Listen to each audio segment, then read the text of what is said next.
ಮತ್ತೆ ಅಡಿಕೆ first major crop ಅಂತ ನೀವ್ ಅನ್ಕೊಂಡ್ರೆ, ಹೌದು ನನ್ನ ಪರ್ಸನಲ್ ಅಭಿಪ್ರಾಯದಲ್ಲಿ ಮೆಣಸು will become a first this thing. ಕಾರಣ ಏನಪ್ಪಾ ಅಂತಂದ್ರೆ, ಹೇಳಿ. ಇದು ಗಿಡ ದೊಡ್ಡದಾದಾಗ ಇಟ್ ವಿಲ್ ಸ್ಪ್ರೆಡ್. ಹೌದು. ಸೊ ಈ ಕಡೆಯಿಂದ ಸ್ಪ್ರೆಡ್ ಮಾಡಿದಾಗ ಈ ಬ್ರಾಂಚ್ ಅನ್ನ ನಾನು ಇಲ್ಲಿ ಕಟ್ ಮಾಡ್ತೀನಿ, ಹೌದು, ಟ್ರಿಮ್ ಮಾಡ್ತೀನಿ, ಹೌದು. ಆ ಕಡೆ ಟ್ರಿಮ್ ಮಾಡ್ತೀನಿ. ಕಾರಣ ಉತ್ತರ ದಕ್ಷಿಣದ ಬಿಡ್ಬೋದು ನಾವು, ಬಿಡಬಹುದು. ಕರೆಕ್ಟ್. ಇವನ್ ಅಡಿಕೆದು ಬೆಲೆ ಕಡಿಮೆ ಆದ್ರೂ ಇಲ್ಲಿವರೆಗೆ ನಮ್ಮ ಹಿಸ್ಟ್ರಿಯಲ್ಲಿ ಮೆಣಸಿನ ರೇಟ್ ಕಡಿಮೆ ಆಗಿಲ್ಲ. ನೋಡಿ, ನಮ್ಮ ಮಲೆನಾಡಿನಲ್ಲಿ ಬಂದಂಗೆ ಇದೆ ನಮ್ಮ ಕಾಳು ಮೆಣಸಿಗೆ. ಇದಕ್ಕೆ ಮಲೆನಾಡಿನವ್ರು ಮೊನ್ನೆ ಬಂದಿದ್ರು, ಅವ್ರು ಹೇಳಿದ್ರು, ಏನ್ರಿ ನಮ್ಗಿಂತ ಚೆನ್ನಾಗಿ ಬೆಳೀತಾ ಇದ್ರಲ್ರಿ ಅಂತ ಹೇಳಿದ್ರು.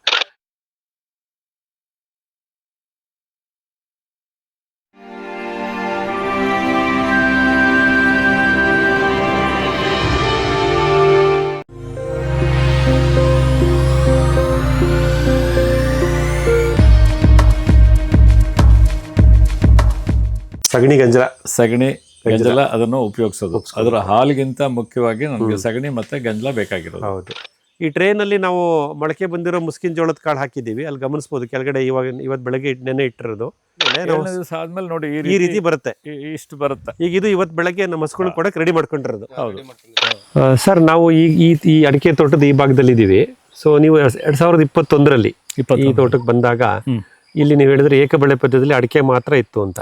ಅಂದ್ರೆ ಸುಮಾರು 9x9 ಆ ಅಂತರದಲ್ಲಿ ಅಡಿಕೆ ಗಿಡಗಳನ್ನು ಹಾಕಲಾಗಿತ್ತು.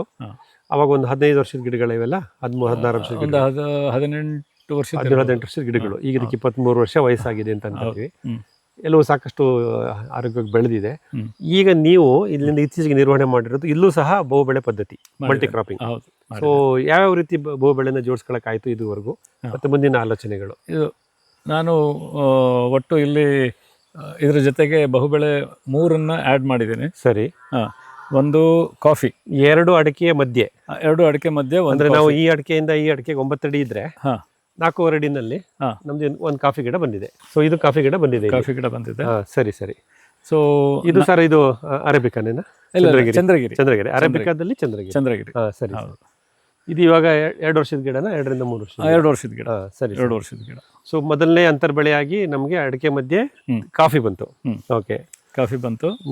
ನಂತರ ನಾನು ಆ ಸಮಯದಲ್ಲೇನೆ ಕಾಳುಮೆಣಸನ್ನು ಹಾಕಿದ್ದೀನಿ. ಓಕೆ. ಸೊ ಇದು ಈಗ ಒಂದು ಪಣಿಯೂರು 1. ಹೌದು, ಇದು ಕಾಳುಮೆಣಸು. ವೀಕ್ಷಕರು ನೋಡಿ, ಚೆನ್ನಾಗಿ ಬಂದಿದೆ. ಸೊ ಪಣಿಯೂರು 1 ನಮ್ಮ ಅಡಿಕೆ ಮರ ತಬ್ಕೊಂಡಿದೆ. ಹೌದು, ಸರಿ ಸರಿ. ಸೊ ಇದು 2ನೇ ವಾಣಿಜ್ಯ ಬೆಳೆ, ಅಂದ್ರೆ ಅಡಿಕೆ ಅಲ್ಲದೆ. ಅಡಿಕೆ ಜೊತೆಗೆ ಸೆಕೆಂಡ್. ಆಕ್ಚುಲಿ ಏನಾಗುತ್ತೆ, ಅಡಿಕೆ ಫಸ್ಟ್ ಮೇಜರ್ ಕ್ರಾಪ್ ಅಂತ ನೀವ್ ಅನ್ಕೊಂಡ್ರೆ, ಹೌದು, ನನ್ನ ಪರ್ಸನಲ್ ಅಭಿಪ್ರಾಯದಲ್ಲಿ ಮೆಣಸು will become a first this thing. ಹೌದು, that will arecanut becomes a supporting tree. Even ಅಡಿಕೆದು ಬೆಲೆ ಕಡಿಮೆ ಆದ್ರೂ ಇಲ್ಲಿವರೆಗೆ ನಮ್ಮ ಹಿಸ್ಟ್ರಿಯಲ್ಲಿ ಮೆಣಸಿನ ರೇಟ್ ಕಡಿಮೆ ಆಗಿಲ್ಲ. ಅದು ಅದರದೇ ಆದ ಒಂದು ಹಂತದಲ್ಲಿ ಇದೆ. ಸೊ ಅಡಿಕೆ ಮತ್ತು ಕಾಳುಮೆಣಸು, ಕಾಫಿ ಮತ್ತು ಕಾಳುಮೆಣಸು ಅಡಿಕೆ. ನಂತರ ನಾನು ಕೋಕೋ ಹಾಕಿದ್ದೀನಿ. ಇದು ಮತ್ತೆ ಇವಾಗ 2 ಅಡಿಕೆ ಮಧ್ಯೆ ಅಲ್ಲಿ ಕಾಫಿ ನೋಡಿದ್ವಿ 4.5 ಅಡಿನಲ್ಲಿ. ಹೌದು, ಈಗ ಇಲ್ಲಿ ಕೋಕೋ ಬಂದಿದೆ. ಸರಿ ಸರ್. ಇದು 1-2 ವರ್ಷ ಆಯ್ತು? 1.5 ವರ್ಷ. ಇದು 1.5 ವರ್ಷ ಅಲ್ಲ, ಇದು 1 ವರ್ಷ ಆಗಿದೆ. 1 ವರ್ಷದ. ನಾನು ಅಲ್ಲಿ 1.5 ವರ್ಷ ತೆಂಗಿನ ತೋಟದಲ್ಲಿ. ಇದು ಜಸ್ಟ್ 1 ಇಯರ್. ಈ ಮೊನ್ನೆ ಕಳೆದ ಮುಂಗಾರಲ್ಲಿ ಹಾಕಿರೋದು. ಹೌದು. ಸರಿ. ಸೊ ಇದು ಒಂದು ಬಂತು. ಆಮೇಲೆ ಸರಿ, ಈ ಕೋಕೋ ಮತ್ತೆ ಕಾಫಿ ಅಂತರದ ಬಗ್ಗೆ ಎಷ್ಟು ಅಂತರಕ್ಕೆ ಕೊಟ್ಟು? ನಾನು ಕೋಕೋ ಟು ಕೋಕೋ 18 ಅಡಿ, ಅಂದ್ರೆ 1 ಬಿಟ್ಟು 1. ಸರಿ ಸರಿ ಮಾಡಿದ್ದೀನಿ. ಒಂದು ಸಾಲಿನಲ್ಲಿ ಈಗ ಅಲ್ಲಿ ಕೋಕೋ ಬಂದ್ರೆ ಇಲ್ಲಿ ಕೋಕೋ ಇಲ್ಲ. ನೆಕ್ಸ್ಟ್ ಇಲ್ಲಿ ಕೋಕೋ ಬಂದಿದೆ. ಹಾಗೆ. ಸೊ ಇನ್ಲೈನ್ ನಲ್ಲಿ ಅಡಿಕೆ ಸಾಲಿನಲ್ಲಿ ಉತ್ತರ ದಕ್ಷಿಣವಾಗಿ ಸೊ 1 ಬಿಟ್ಟು 1 ಕೋಕೋ ಇದೆ. ಕಾರಣ ಏನಪ್ಪಾ ಅಂತಂದ್ರೆ, ಇದು ಗಿಡ ದೊಡ್ಡದಾದಾಗ ಇಟ್ ವಿಲ್ ಸ್ಪ್ರೆಡ್. ಹೌದು. ಸೊ ಈ ಕಡೆಯಿಂದ ಸ್ಪ್ರೆಡ್ ಮಾಡಿದಾಗ ಈ ಬ್ರಾಂಚ್ ಅನ್ನ ನಾನು ಇಲ್ಲಿ ಕಟ್ ಮಾಡ್ತೀನಿ, ಟ್ರಿಮ್ ಮಾಡ್ತೀನಿ, ಆ ಕಡೆ ಟ್ರಿಮ್ ಮಾಡ್ತೀನಿ. ಕಾರಣ ಉತ್ತರ ದಕ್ಷಿಣದ ಬಿಡಬಹುದು ನಾವು. ಬಿಡಬಹುದು. ಕರೆಕ್ಟ್. ಅವಾಗ ನಮ್ಮ ಪೂರ್ವ ಪಶ್ಚಿಮದ ಬಿಡ್ತೀವಿ, ಉತ್ತರ ದಕ್ಷಿಣದಲ್ಲಿ ಟ್ರಿಮ್ ಮಾಡ್ತೀವಿ. ಯಾವ ಕಾಳು ಮೆಣಸಿಗೂ ನಾವು ಸಾಕಷ್ಟು ಗಾಳಿ ಬೆಳಕು ಕೊಟ್ಟಂಗಾಗತ್ತೆ. ಆ ದೃಷ್ಟಿಯಿಂದ ನಾನು ಮಾಡಿದ್ದೀನಿ. ಇಲ್ಲೂ ಅದೇ ತರ ಆಯ್ತು ಅಂತಂದ್ರೆ ಇದಾಗುತ್ತೆ. ಅದಕ್ಕೋಸ್ಕರ ಅಲ್ಲಿ ಸ್ವಲ್ಪ ಸ್ಪೇಸ್ ಬಿಟ್ಟಿದೆ. ಅಂದ್ರೆ ಯಾವುದೇ ಕಾರಣದಲ್ಲಿ ಇವಾಗ ನಾವು ನಿಮ್ಮ ಉದಾಹರಣೆಯನ್ನು ವಿಜುವಲೈಸ್ ಮಾಡ್ಕೋಬೇಕು ಅಂದ್ರೆ, ಅಡಿಕೆ ಮರದ ಈ ಭಾಗದಲ್ಲಿ ನಮ್ಗೆ ಕೋಕೋ ಇದೆ, ಆ ಭಾಗದಲ್ಲಿ ಇಲ್ಲ.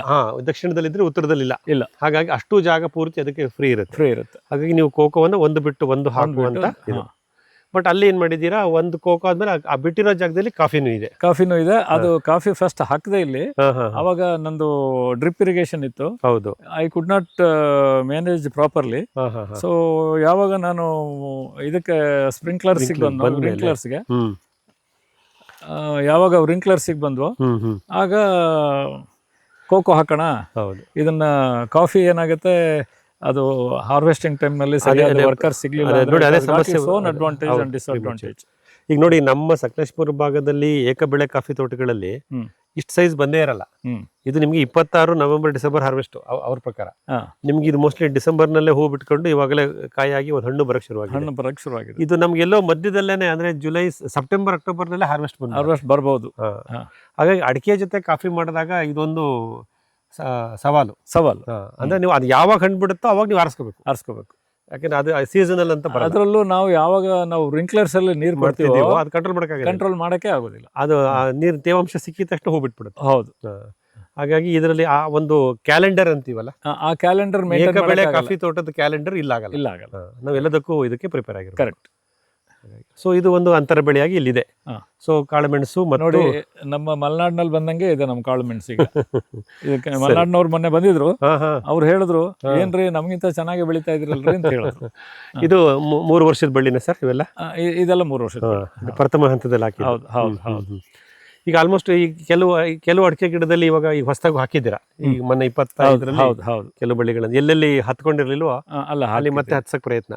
ಮತ್ತೆ ಅದು ಪಣಿ ಇದನ್ನ ಫಸ್ಟ್ ಹಾಕಿದಾಗ ನನ್ಗೆ ಅಷ್ಟು ಅನುಭವ ಇರ್ಲಿಲ್ಲ. ಸೊ ಈಗ ಆದ್ರೆ ಇಲ್ಲಿ ನಾವು ಗಮನಿಸಬಹುದು, ನಮ್ಮ ಅಡಿಕೆ ಮರದ ಬುಡದಿಂದ ಇಷ್ಟು ದೂರದಲ್ಲಿ ನಮ್ಮ ಮೆಣಸು ಬಳ್ಳಿ ಬುಡ ಬಂದಿದೆ ಅಲ್ವಾ? ಹೌದು, ಇಲ್ಲಿಂದ ಬಂದಿದೆ ನೋಡಿ, ಗಮನಿಸಿ. ಸೊ ಇವಾಗ ಏನಾದ್ರು ಪ್ರಕಾಶ್ ಸ್ವಲ್ಪ ಇದನ್ನ ದೂರ ತಳ್ಳೋದು ಆತರ ಏನಾರು ಮಾಡಿದ್ದೀರಾ? ಇಲ್ಲ. ಈ ಅಂತರದಲ್ಲೇ ಇದೆ, ಹತ್ರದಲ್ಲೇ ಈಗಲೂ ಈ ಅಂತರದಲ್ಲೇ ಕೊಡ್ಬೇಕು. ಬಟ್ ಇವಾಗ ಏನ್ ಪ್ರಿಕಾಷನ್ ತಗೊಳ್ತೀರಾ ಈ ಅನುಭವಕ್ಕೂ? ಆಗ ಏನಾಗಿತ್ತು, ನಮ್ಗೆ ಅದಕ್ಕೆ ನೀರು ಎಷ್ಟು ಕೊಡ್ಬೇಕಾಗಿತ್ತು, ಗೊಬ್ಬರ ಎಷ್ಟು ಕೊಡ್ಬೇಕಾಗಿತ್ತು, ನಿರ್ವಹಣೆ ಬಗ್ಗೆ ನನ್ಗೆ ಅಷ್ಟೊಂದು ಮಾಹಿತಿ ಇರ್ಲಿಲ್ಲ. ಸರಿ.